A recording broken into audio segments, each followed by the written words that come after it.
Mauro here. I love cars. Can't help it. I confess. I come from the boomer generation, and the boomer generation loves cars, car music, car songs. I'm sure you have some Eagles in your playlist. I know I do. Run a few red lights, crunch a few gears, and also, of course, the Beach Boys.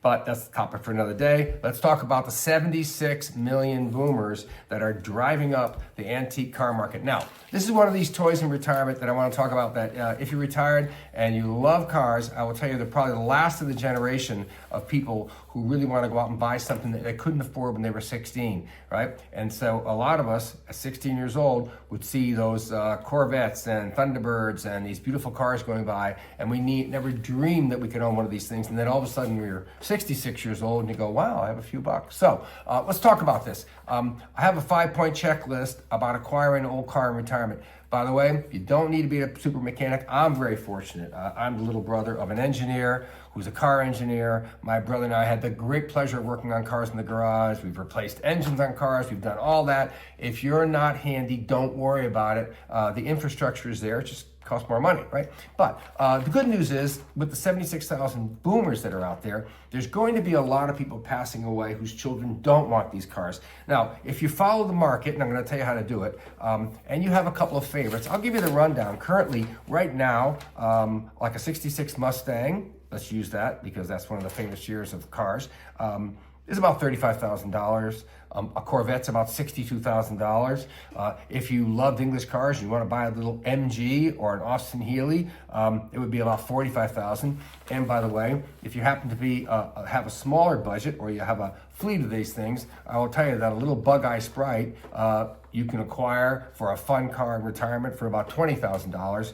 They're the least expensive little toy. We call this the most bang for your buck, or the most yucks for your buck that you can get on four wheels. So what are you going to do first? Okay, research, and research. Please don't buy one of the things without test driving it. Don't buy one that you see online that you haven't actually seen physically. And by all means, number one on the list is use the service called Hemmings.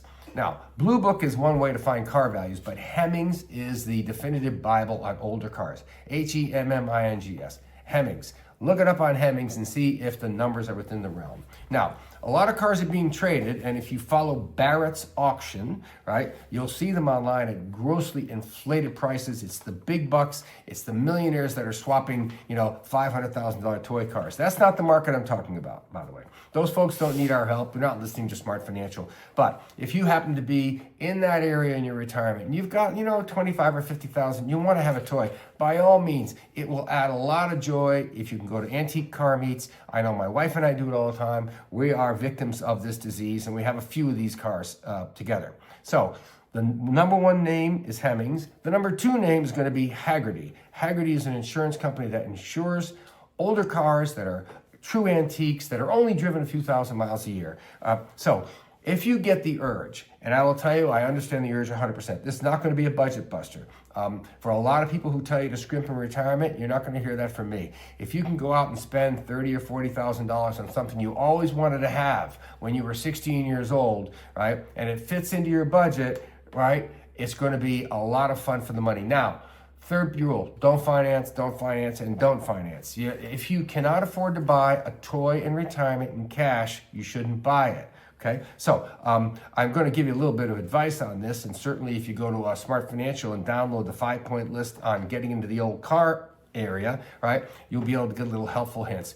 I'm a big believer in enjoying your retirement, and if cars are one of the things that you liked, I know future generations don't even think of them as anything other than something on the end of the key, even if they like cars at all. But for people of a certain age, especially those of us that looked at cars in the 50s and 60s and 70s as a great American works of art, it's a great opportunity for you to add something to your retirement picture that is not a budget buster. So you should be able to acquire a car. If you're not handy for the heated storage or for the winterizing and unwinterizing and maintenance, you probably ought to have $5,000 in your budget to maintain one of these if you're not doing it yourself. So this is a toy that can fit in and add some enjoyment. Plus, the great thing about a car, as opposed to a motorcycle, is if your spouse wants to just sit in the passenger seat, enjoy the tunes that come out of that ancient twist dial radio, and go to some fun meets, right? This could be a great part-time retirement